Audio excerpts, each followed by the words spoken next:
Bueno, profes, muy buenos días para todos. Veo muchas caras conocidas, como la profesora Ana Graciela lo venía diciendo. Me gradué de acá. Acá están muchos de los profesores que me dieron clase, la profesora Judy, Carolina, todos los...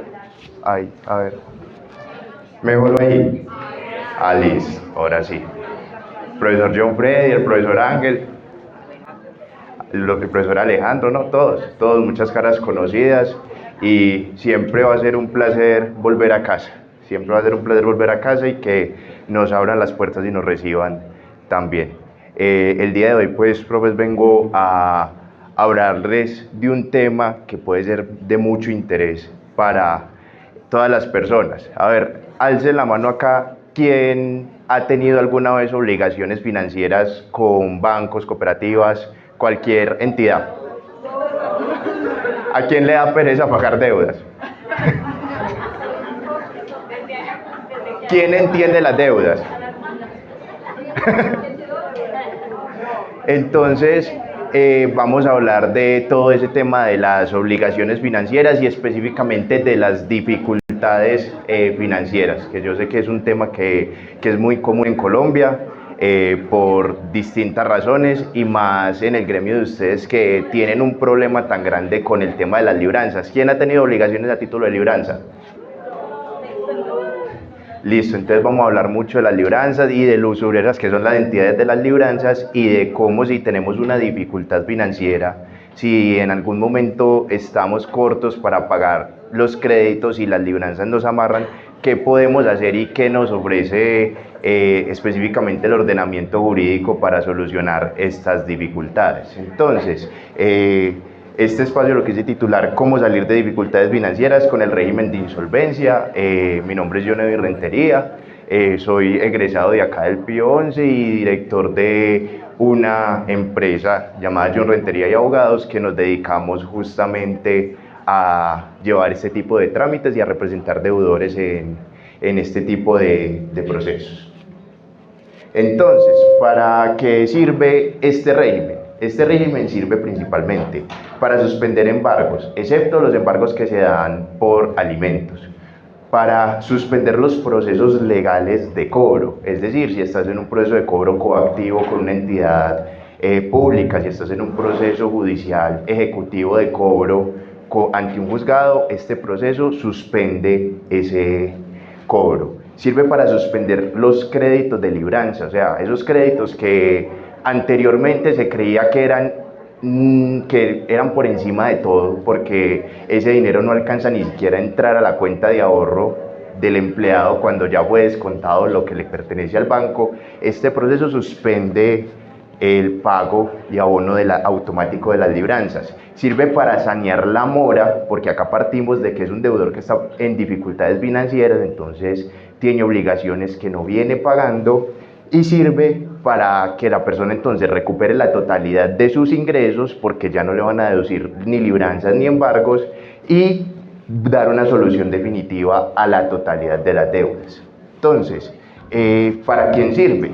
Sirve para personas, y estos son los síntomas de alarma financiera que uno tiene que estar pendiente para saber si yo efectivamente debería buscar una solución en un proceso judicial de estos. Sirve para personas que tienen más del 30% de su salario comprometido con libranzas. O sea, yo cuando me llega mi salario me llega menos del 30% porque el resto ya se me lo descontaron en libranzas. Ese es un síntoma de alarma.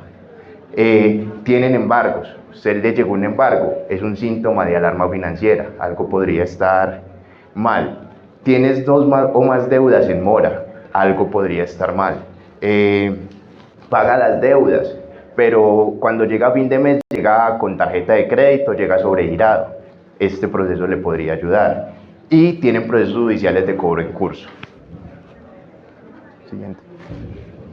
Entonces, ¿con qué trabajamos nosotros? Es un régimen legal. Esto está en la ley 1564 del 2012 y la ley 2445 del 2025. A ver, hasta el 2012, cuando usted le debía dinero a un banco, una entidad financiera o un acreedor persona natural, tenía bienes y se los embargaban, chao con adiós que se fueron, al remate.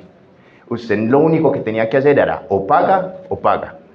Entonces, ¿qué pasa? Pues la principal dificultad por la que uno llega a un embargo es que probablemente no tiene plata para pagar, si no, pues yo hubiera pagado, ¿no? Entonces ahí es donde crearon este régimen funciona desde el 2006 para las empresas, pero la persona natural no tenía esta opción sino hasta el 2012. Un dato importante es que el año pasado se llevaron en total 18.000 procesos de insolvencia de la persona natural, es decir que ha sido un régimen que viene siendo muy efectivo, funciona, hemos evitado que las personas pierdan las casas en remates, hemos evitado que personas pierdan vehículos por ejecuciones judiciales y le hemos devuelto tranquilidad a personas que una vez llegó a la oficina una persona diciendo, básicamente, o esto funcionaba o yo mañana me suicidaba, porque ya no podía más del endeudamiento con el que venía y pues trabajaba literalmente para los bancos y adicional eso le iban a rematar la casa que era la herencia de su mamá. Entonces es un régimen que funciona. Siguiente. Ahora un poquito de cómo funciona el proceso. Estos procesos se llevan ante centros de conciliación autorizados y notarías. Básicamente acá ¿qué se busca? Pues primero se hace una valoración del caso, porque no es que todo mundo tenga que entrar a insolvencia. Esto solamente funciona para personas que tienen efectivamente una dificultad financiera, una situación difícil, una situación que amerite que el Estado sea el que entre mediante la ley a solventarlo. Entonces se hace una valoración del caso, se hace una radicación y el proceso es aceptado. Estos procesos son sumamente ágiles. Entonces una pregunta que puede tener las personas es, bueno, usted me dice, se suspenden las libranzas, pero ¿en cuánto tiempo? En 2 a 4 semanas los procesos de insolvencia son aceptados. Entonces, ¿por qué? Justo por la urgencia de esto. Si usted tiene un remate decretado en una semana, usted no le sirve un proceso judicial que se demore 1 año, 2 años, no. La idea es que sea ágil y por eso se brinda la agilidad para este proceso. Entonces, en 2 a 4 semanas usted es aceptado y desde que usted es aceptado al régimen, entonces tiene una protección jurídica especial. Si usted tenía un remate hoy y fue aceptado al régimen ayer, ese remate ya no se puede dar. Después de eso se viene una etapa en la cual inicia un proceso de negociación, porque hasta el momento todo muy bueno, pero entonces yo he visto que me suspenden los remates, que me suspenden las libranzas, que me suspenden los procesos de cobro, pero entonces ¿qué pasa con los acreedores? Entonces, en primer lugar, se viene un proceso de negociación de deudas. ¿Qué es una negociación de deudas? Simplemente buscar unas mejores condiciones para sufragar las acreencias efectivamente. Ahorita vamos a mirar un poquito qué ventajas tiene negociar las deudas bajo este régimen versus otra negociación que usted puede hacer directamente con los acreedores, que es lo que normalmente las personas buscan. O la otra opción es la liquidación patrimonial, que es personas que tienen un patrimonio o que, a ver, los patrimonios pueden ser positivos o negativos. Se puede tener más bienes que deudas, o puede tener más deudas que bienes, o puede efectivamente no tener bienes y tener deudas. En cualquiera de los tres supuestos usted puede liquidar su patrimonio para cubrir las acreencias, pero es algo que lo vamos a mirar, más adelante. ¿Cuánto duran las etapas dentro de este proceso? Entonces la etapa de negociación son 90 días hábiles. Después de que yo soy aceptado, tengo 90 días hábiles para sentarme en una mesa con mis abogados, con los abogados de los acreedores y buscar un acuerdo que efectivamente sufrague las acreencias y que me permita a mí un cumplimiento efectivo del mismo, porque es que muchas veces hay acuerdos con los bancos y los bancos te llaman y te dicen, no, te vamos a dar una reestructuración, nos debes 50 millones, danos 20 hoy y ya te dejamos sin deuda. Excelente, y tuviera 20 probablemente no estaría atrasado en la cuota. Entonces, acá lo que se busca son condiciones que sean con expectativa de cumplimiento amplia, o sea, no un acuerdo que quede en el papel. Si en esos 90 días no se llega a un acuerdo, si se llega a un acuerdo y se incumple, o si efectivamente desde el inicio miramos que no era viable un acuerdo y que queríamos más bien una liquidación, entonces el proceso se va del centro de conciliación, pasa al juzgado a liquidación y allá se puede demorar entre 1 y 2 años. Entonces es un proceso que a comparación de todos los procesos judiciales es sumamente ágil. Ahora, entonces, ¿cuáles son los resultados que yo puedo esperar si me acojo a un proceso de insolvencia? Pues inicialmente obviamente entro en un régimen de protección especial, entonces puedo esperar que me suspendan las libranzas, que me suspendan los embargos y que si tenía un remate decretado o un bien al borde del remate, ese remate no se dé. Y dentro del acuerdo de pago, entonces, puedo esperar, y es lo que estamos negociando todos los días con las entidades, que se saneen las moras. Es decir, se condonan los intereses moratorios, que son muchas veces cuando una persona viene con una mora amplia, llega a pagar y es más alto el interés moratorio que el capital que debía. Entonces, en este proceso se están condonando las moras por parte de las entidades financieras. Los intereses futuros más bajos del mercado. Yo no sé si de pronto alguno lo llamen y ahí le rebajamos la tasa de interés y vamos a mirar un poquito la relevancia de la tasa de interés. El interés es lo que se gana el banco por prestar la plata. A ver, está el capital, que es lo que uno recibe. Y ese banco no le va a entregar capital a usted porque sí, él está esperando una expectativa de ganancia.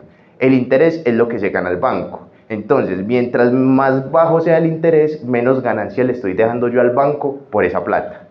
Normalmente, si usted ve en el mercado, las tasas de interés están por encima del 1 para los buenos pagadores, porque para los malos pagadores, el 3, la tasa de usura 2.5. En estos procesos hemos llegado a aprobar acuerdos de pago con el 0.4% de tasa de interés. O sea, es una tasa de interés que te va a rebajar la cuota hasta a la mitad en intereses.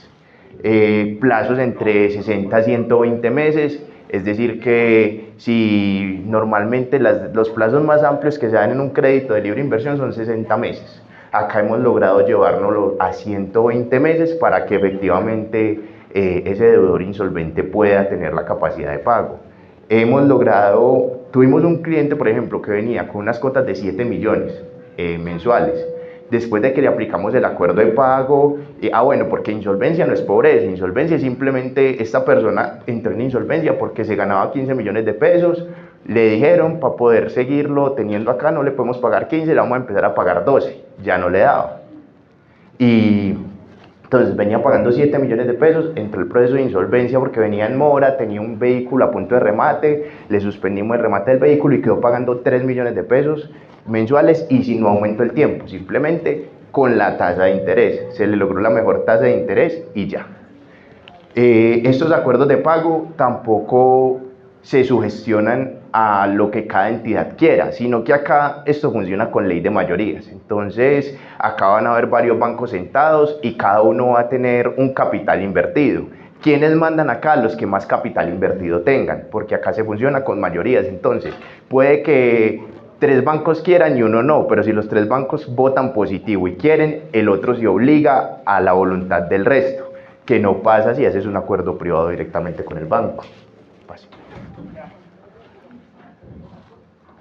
Otra opción es la liquidación patrimonial, que la liquidación patrimonial, como lo veníamos mencionando ahorita, es una posibilidad que tiene el deudor, que todos tenemos un patrimonio, sea positivo o sea negativo.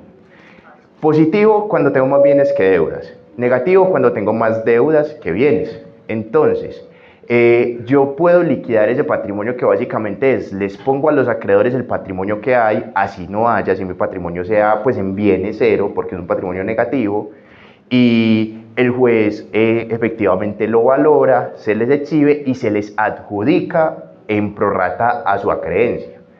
Y después de eso, entonces acá las obligaciones tienen un efecto y es que las deudas que venían siendo obligaciones civiles, que esas obligaciones civiles son obligaciones por las cuales a ti te pueden demandar, embargar y cobrar, pasan a ser obligaciones naturales, obligaciones por las cuales usted ya no va a poder el banco ir donde un juez a solicitar un embargo, a solicitar un cobro.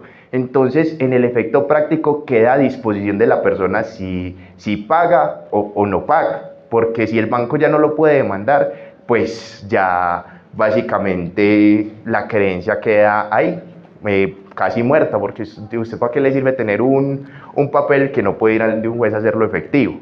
Entonces este es el efecto de la liquidación patrimonial cuando su patrimonio es negativo. Experiencias en este proceso de liquidación, varias, pues hemos tenido deudores que efectivamente por su recalentamiento financiero ya vendieron sus bienes o los créditos eran créditos libre inversión en un negocio y ya no tienen nada de eso y simplemente se someten a la liquidación patrimonial como no hay nada que adjudicar, pues no se adjudica nada y ya quedan con obligaciones por las cuales ya no se tienen que preocupar ni por demandas ni por embargos. Preguntas frecuentes que se dan en respecto a estos procesos. ¿Esto afecta mi vida crediticia? ¿No puedo volver a tener créditos después de que me someta al proceso? La respuesta es no.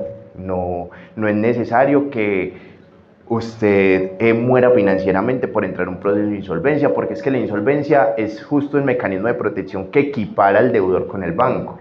El banco siempre tiene una ventaja sobre el deudor, porque el banco tiene la capacidad de tener un área de cobranza amplia, tiene la capacidad de investigar el patrimonio del deudor, tiene el capital para solventar un proceso jurídico a largo plazo con tal de llegar al remate del deudor. Y los remates judiciales son un negocio excelente para los bancos porque cogen la casa del deudor por el 70% de su valor comercial y la sacan al mercado por el 100% después de que ya la remataron. Entonces el que pierde el 30% es el deudor. Este mecanismo lo que está es equiparando.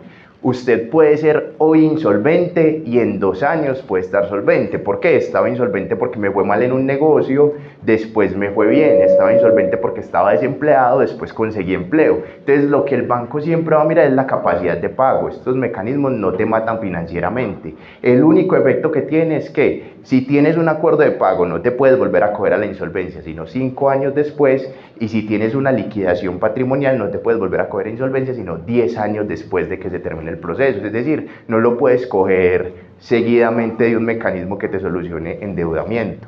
Entonces, ¿cuáles son los riesgos? ¿Cuáles son los riesgos? Este proceso tiene prevalencia normativa sobre todo el resto de normas, porque eso es lo que te puede garantizar y lo que funciona. ¿Por qué? Porque al fin y al cabo, según lo que hemos visto hasta ahora, estas normas contrarían todo el resto de normas que están dentro del ordenamiento jurídico en protección al acreedor. Entonces lo que hizo el Senado cuando expidió la ley fue otorgarle una condición especial a la norma. Es decir, esta norma está por encima del resto de normas del ordenamiento jurídico y ante cualquier duda, para una persona que se declare en insolvencia, se tiene que aplicar lo que diga la insolvencia. Entonces, bajo este entendido, los riesgos son bajos. Básicamente, el riesgo está más que todo en conseguir unos buenos asesores, que si vas a ingresar al proceso de unos asesores que manejen el régimen.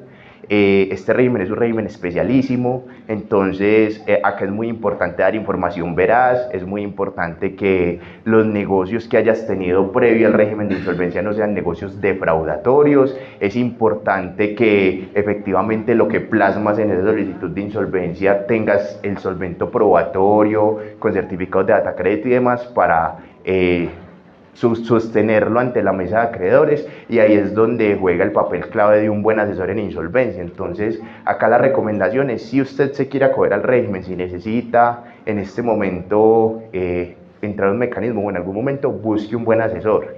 Lo pueden encontrar en centros de conciliación autorizados, firmas de abogados y centros de conciliación de universidades. ¿Cuáles son las consecuencias? Ya las habíamos visto, no vas a poder volver a entrar en el proceso liquidatorio 10 años después de que se termine y no vas a poder volver a tener un acuerdo de pago hasta 5 años después de que lo termines de abonar.